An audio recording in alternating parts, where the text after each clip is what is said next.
शिव सीताराम। श्रीमद् भगवद गीता अध्याय 6 श्लोक क्रमांक 41।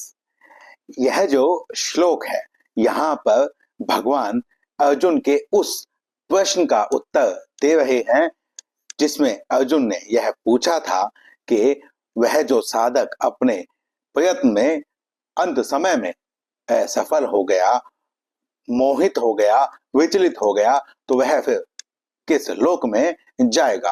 क्योंकि अर्जुन के मत में वह जो व्यक्ति है वह स्वर्ग की इच्छा नहीं करता है, इसीलिए वह स्वर्ग में जा नहीं सकता। उसके जो कर्म है वह श्रेष्ठ हैं, इसीलिए वह नरक में जा नहीं सकता। भगवान की उसे प्राप्ति हुई नहीं, तो उसका क्या होगा, यही जो प्रश्न है अर्जुन के मन में था, और यही प्रश्न हम लोगों के मन में भी उठता है। क्योंकि जब भी हम कोई कार्य करते हैं तो वह कार्य सही विधि विधान से किया जा रहा है या नहीं किया जा रहा है। यदि उस विधि विधान में कोई अवधान आ गया, कोई हमसे त्रुटि हो गई, तो फिर क्या होगा। यही जो प्रश्न है यह समस्त संसार को परेशान करता है। तो यहाँ भगवान जो है उस प्रश्न का उत्तर दे रहे हैं। श्री भगवान इस श्लोक में कहते हैं, प्राप्य पुण्यकृतान् लोकानुषित्वा शाश्वती समाः शुचिनाम श्रीमंताम गेहे योग भ्रष्टो भिजायते। भगवान यहाँ कह रहे हैं प्राप्य अर्थात प्राप्त करता है, पुण्यकृतान पुण्य कर्मों के द्वारा प्राप्त किए जाने वाले लोकों को, मुषित्वा शाश्वती समाः।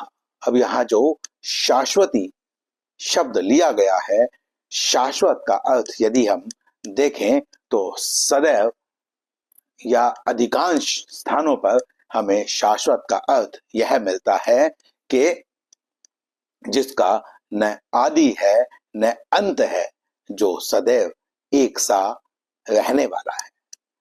परंतु यहाँ पर शाश्वत का यह अर्थ बिल्कुल भी नहीं है।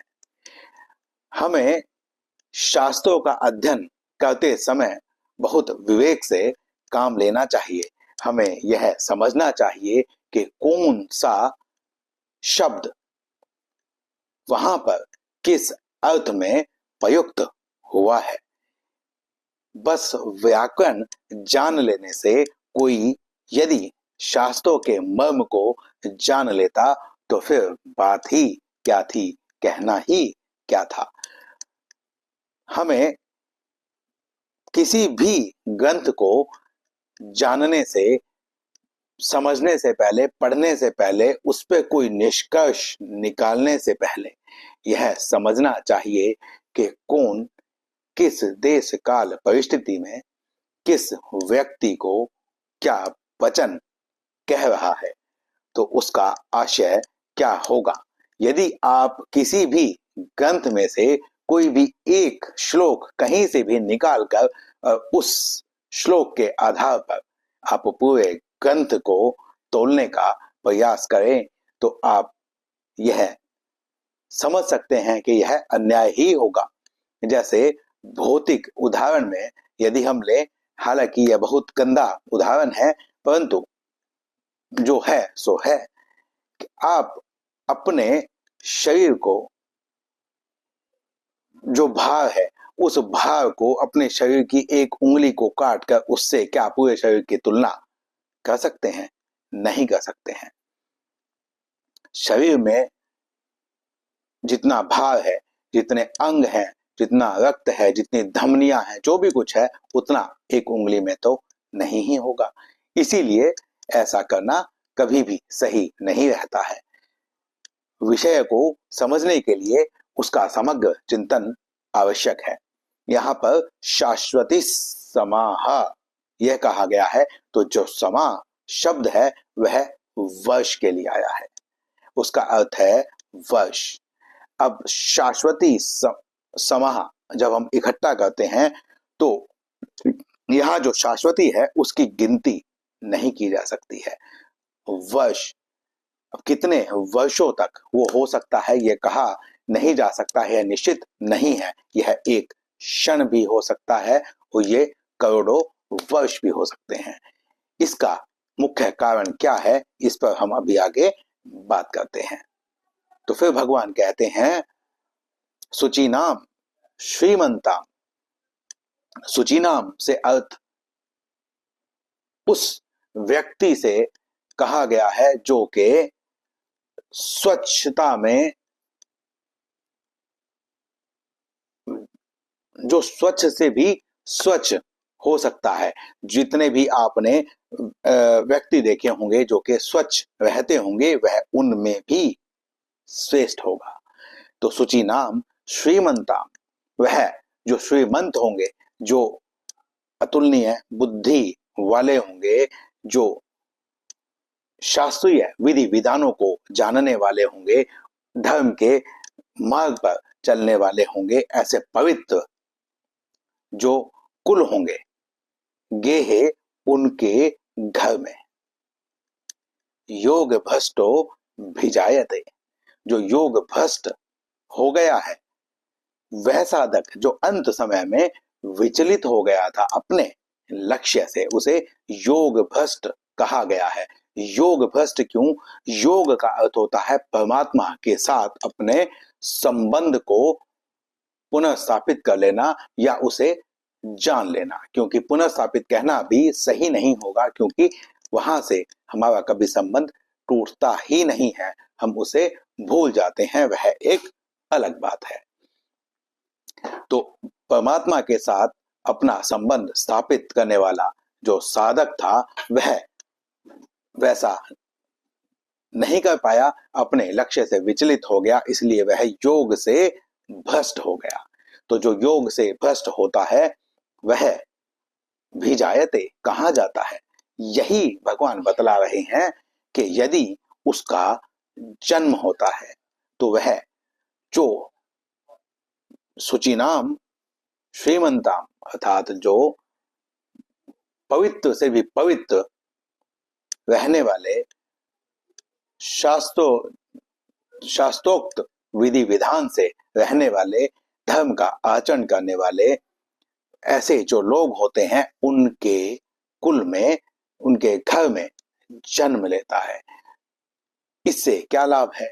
इससे यह लाभ है कि पिछले जन्म में वह जो साधक है वह अपने लक्ष्य से मोहित विचलित हो गया था, तो अब जहां तक, जिस स्तर तक वह पहुंच चुका था उस स्तर से उसका कभी पतन नहीं होगा, वह क्रमशः उन्नति की ओर ही चलता है। तो उसे ऐसे ही कुलों की प्राप्ति होती है जिन कुलों में जाकर वह अपने इस यात्रा को और अधिक सुगमता से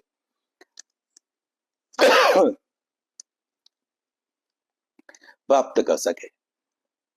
इसीलिए उसे ऐसे कुलों में जन्म मिलता है। अब यदि कहें कि उसे जन्म मिलने में कुछ देरी है, जन्म नहीं मिला है, तो फिर वह कहाँ जाएगा? क्योंकि यहाँ लोक और परलोक दोनों से गिरने की या दोनों जगह पे उसका नाश होने की जो शंका थी वह अर्जुन ने दर्शाई थी। तो भगवान कहते हैं कि प्राप्य पुण्य कृताम लोका नुषित्वा, वह उन लोकों को जाएगा जिन लोकों में वैसे लोग आ जाते हैं जिन्होंने पुण्य कर्म किए हों। पुण्य कर्म करने वाले जो लोग हैं, आप इसे स्वर्ग लोक भी कह सकते हैं, महालोक भी कह सकते हैं, और भी उच्चतर लोकों को तपोलोक तक भी आप इसे ले जा सकते हैं।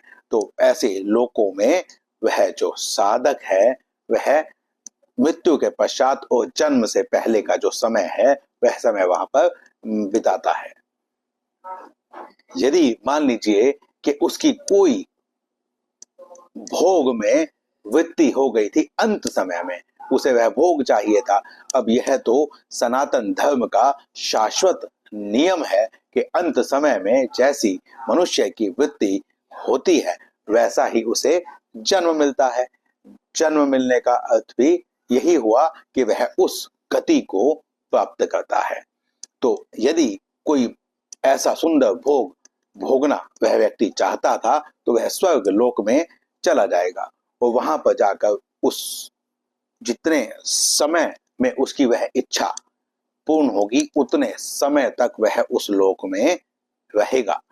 वहां पर वह जो भोग भोगेगा, जब उस भोग से तृप्त हो जाएगा उसके पश्चात वह फिर पवित्र कुलों में जन्म लेगा और वहां पर जाकर फिर से उस स्तर से ही प्रारंभ करेगा जिस स्तर से वह पिछले जन्म में मोहित हो गया था। तो इसीलिए यहाँ पर भगवान ने उस साधक की दोनों लोकों की गति को बतला दिया है। परंतु मैं अब भी आपसे यही कहूंगा कि आने वाले श्लोकों में भगवान और अच्छे से उस गति को बतलाएंगे। तो आप धीरज धर के हमारे साथ इस श्लोकों की यात्रा में, भगवत गीता के ज्ञान की इस यात्रा में सहभागी बने, अपना प्यार देते रहें। यदि आपको कोई भी बात ऐसी लगती है कि जो हमारे द्वारा गलत बतला दी गई है, आप उसमें कुछ सुधार कर सकते हैं। आप हमें बता सकते हैं कि कहाँ पर हमने कुछ गलती की है ताकि उसे सुधार कर मैं कृतार्थ हो सकूं। तो कृपया कमेंट करके आप यह कार्य अवश्य कीजिए। तो इस श्लोक में इतना ही। मिलते हैं अगले श्लोक में, अगले वीडियो में। शिव सीताराम।